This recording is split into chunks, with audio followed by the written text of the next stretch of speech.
The coalition is committed to expanding its reach to campuses and communities historically underrepresented in U.S. elections, including community colleges, historically Black colleges and universities, and minority-serving institutions. It's expanded to campuses in all corners of our country, urban campuses and rural campuses, community colleges, and four-year institutions. We are HBCU, and because we're HBCU, we don't have a whole lot of resources or a whole lot of people that we can tap into. But having a national link that kind of has our back is pretty cool. And it has definitely helped me. I didn't have to make reinvent a lot of wheels or come up with a lot of ideas. A lot of that came from the people that I've connected with through SLSV and other campuses. Over 69% of our students in the system are students of color, many of whom are underserved and many of whom are first gen. These are the students that really represent the face of our nation. The coalition provides opportunities to address intersectional issues facing student voters in several ways.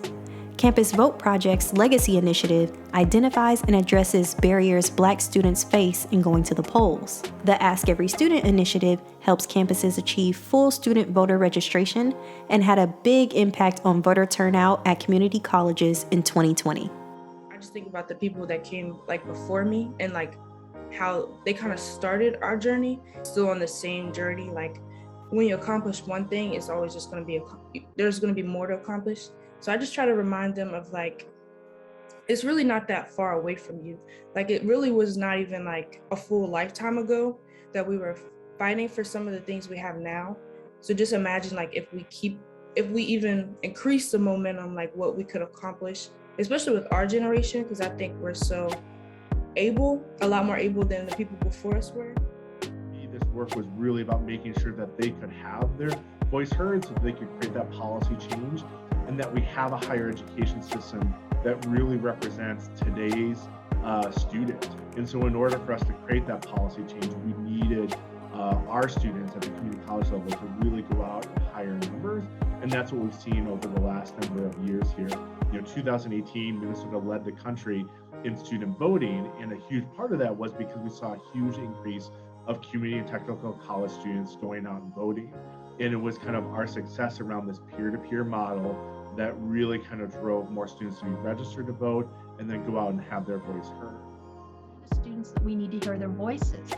These are the students who need to learn how to participate in our democracy, and voting is just one way, but it's a very important way.